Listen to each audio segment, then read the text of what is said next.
comentar com você, torcedor e torcedor do São Paulo, sobre o que vem pela frente agora com o Soberdia. Particularmente em relação a esses dois jogos, esses próximos dois jogos do Tricolor, que colocam muitos problemas para o novo técnico Tricolor.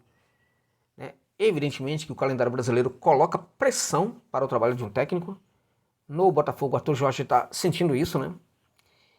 E no São Paulo também o Soberdia já sente isso, vai sentir isso, evidentemente, nos próximos dias, né?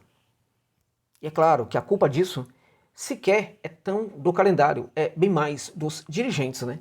Que não sabem buscar o técnico ideal na hora certa.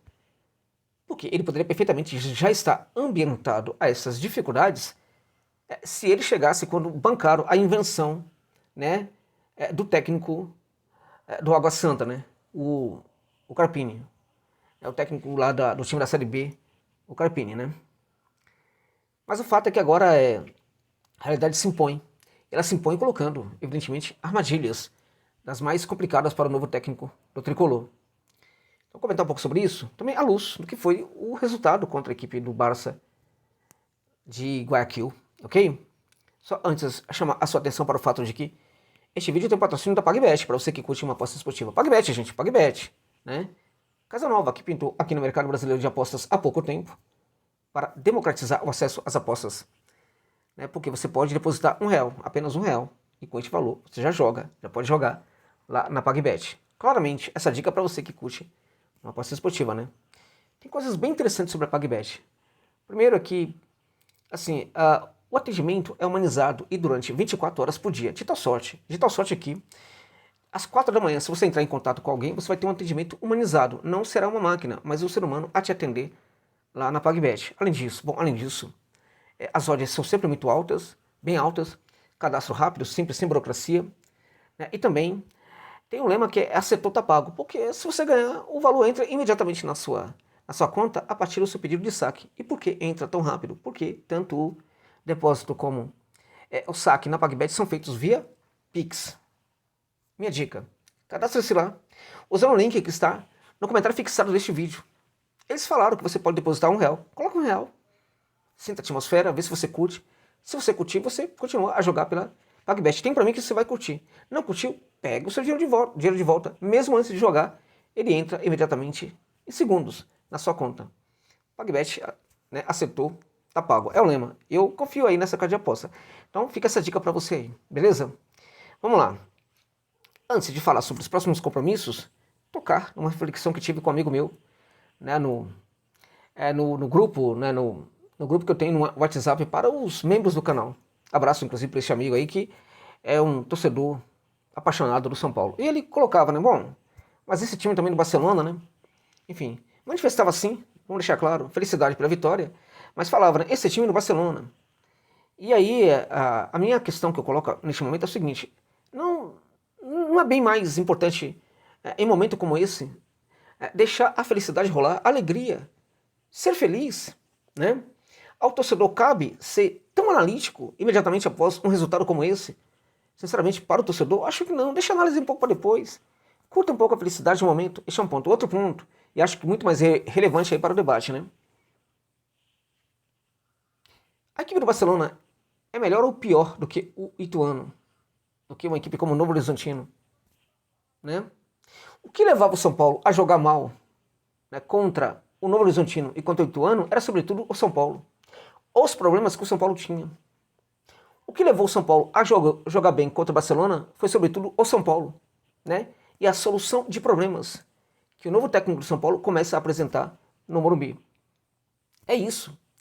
A gente viu pequenos sinais de mudanças da água para o vinho deste São Paulo atual, do Soberdia em relação ao São Paulo do técnico anterior, né, o Thiago Carpini. A gente se deparou nessa partida com a mesma dupla de volantes. A mesma. Só que o que vimos foi um desempenho diferente dessa dupla de volantes. O Alisson jogando muita bola. E eu entendo quando o Soberdia não faz uma modificação tirando o Alisson. Eu entendo perfeitamente. Afinal de contas, foi um jogador bancado por todos os técnicos anteriores, né? Não é simples para um técnico que chega num país diferente, num clube diferente, se depara com um jogador que é titularaço aí e tal, e já de cara retira esse jogador da equipe. Não é simples. Ele ainda está a processar o seu conhecimento sobre o elenco do São Paulo. Isso não é de uma hora para outra.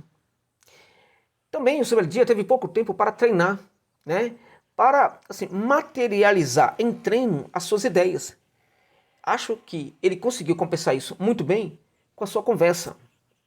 E ele conseguiu fazer muito bem em virtude de que ele consegue traduzir muito bem para o jogador aquilo que ele quer.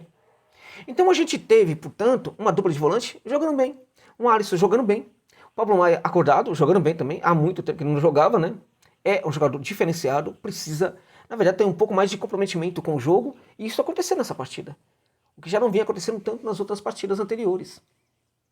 E como eu falei no vídeo imediatamente após o jogo, não importa se o Alisson joga bem ou não, se o Alisson é o Alisson, ele é menor ou maior, melhor ou pior, tecnicamente, que outros jogadores de São Paulo. O que importa é que ele consiga jogar bem. Não há nenhum problema com o Alisson. O problema era com a insistência com o Alisson, mesmo quando ele não conseguia funcionar tão bem como em outros momentos. Sendo que o São Paulo tinha alternativas no banco de reservas. Não foi à toa, ele fez gol, né? Então veja, o mais importante aí no caso é o funcionamento da equipe. E o que a gente percebeu nos primeiros, né, momentos do técnico Sobeldia foi que ele conseguiu fazer com que alguns jogadores contestadíssimos conseguissem jogar minimamente. Ele retira da defesa o Diego Costa, vai com a defesa que a gente não via há um bom tempo no São Paulo, e ela funcionou. O Diego Costa, contudo, entra no segundo tempo e ninguém contestou a entrada do Diego Costa. Por quê? Entrou para praticar ações ali, mínimas, sem inventar muito, tal, protegido ali para o sistema defensivo, que já ganhou relevância. Né? Então, na minha opinião, os sinais foram muito positivos. E o jogo que o São Paulo conseguiu fazer contra o Barça, né, foi muito maior do que o Barça está a jogar neste momento. Deixando claro, é um gigante no futebol do Equador. É um gigante. E se fosse outro técnico, provavelmente o São Paulo poderia ter dificuldades para jogar. E se empatasse, o mundo falaria, pelo menos conseguiu um empate fora de casa contra o Barcelona, é um bom resultado. Ninguém ia se lembrar que a equipe teria jogado contra o Barcelona, que de fato não vive um dos melhores momentos da sua história. Né? Mas é um gigante do futebol do Equador. Né? Se tivesse perdido, alguns inclusive falariam isso. Pô, perdeu fora de casa, é absurdo, mas não deixou de perder para um grande time do futebol do Equador. Né? Então o fato é que o São Paulo conseguiu vencer porque teve um futebol diferente. O desempenho, na verdade, é que explica essa vitória do São Paulo. Assim como o desempenho do São Paulo, do técnico anterior, explicava, né, o que era o São Paulo, mesmo quando os resultados positivos aconteciam. Ok? Então, acho que os sinais já são muito positivos. Olhando para frente, o São Paulo vai ter 2 jogos agora complicadíssimos. O clássico, na segunda, às 20 horas, contra o Palmeiras. Né? O Palmeiras é a máquina da competitividade aqui no futebol brasileiro, como eu já falei para vocês, na minha opinião, na América Latina. Né? Virou um jogo de maneira impressionante lá em Quito contra o Independiente del Valle. Né? Então, acho que sim, é um compromisso colossal e que exige do torcedor e da torcedora de São Paulo paciência com o que pode ser o resultado, tá? Porque evidentemente que o técnico também terá pouquíssimo tempo para preparar a equipe, um pouco mais, mas no máximo aí 2 treinos, né? Porque o jogo vai ser na segunda-feira. Mas eu acho que assim, dá para se apresentar de qualquer maneira contra o Palmeiras, né, com sinais de um time diferente.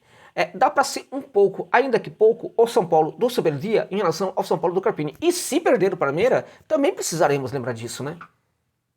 Também precisaremos lembrar disso.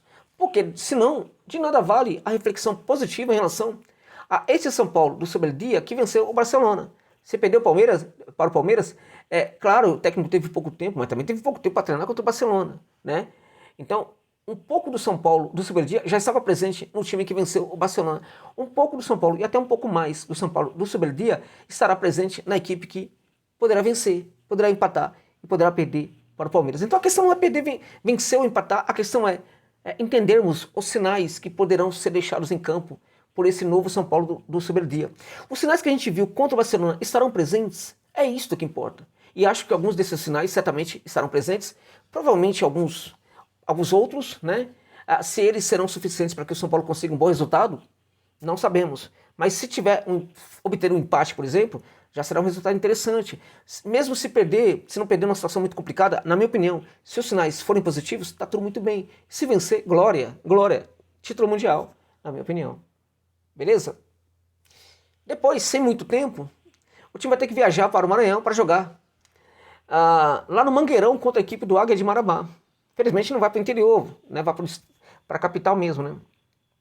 Jogar contra o Águia de Marabá pela Copa do Brasil, na quinta-feira. É um compromisso que envolve uma viagem difícil, tal, enfim, mas Tricolor, na minha opinião, tem condição de, contra o Águia, mesmo a respeito da viagem, da dificuldade aí e tal, pouco tempo para treinar, já será um São Paulo ainda mais de superdia do que o São Paulo contra o Barça e contra o Palmeiras. De tal sorte que eu vejo o menor problema neste caso aí. Acho que o problema é mais logístico, né? Porque a viagem para Belém retira do técnico um tempo maior para o treinamento. Né? E também a pressão vai ser colocada novamente, porque terá outros compromissos no outro final de semana posterior a esse jogo da quinta-feira contra o Águia de Marabá. De qualquer maneira, o que eu percebo é o seguinte: dá para confiar nesse tricolor do Superdia. Foi o que a gente viu nos primeiros sinais. Foi muito diferente, né, gente? Ufa! Foi muito diferente. A gente teve um São Paulo ali com um técnico, pelo menos nesse primeiro jogo, à sua altura, né?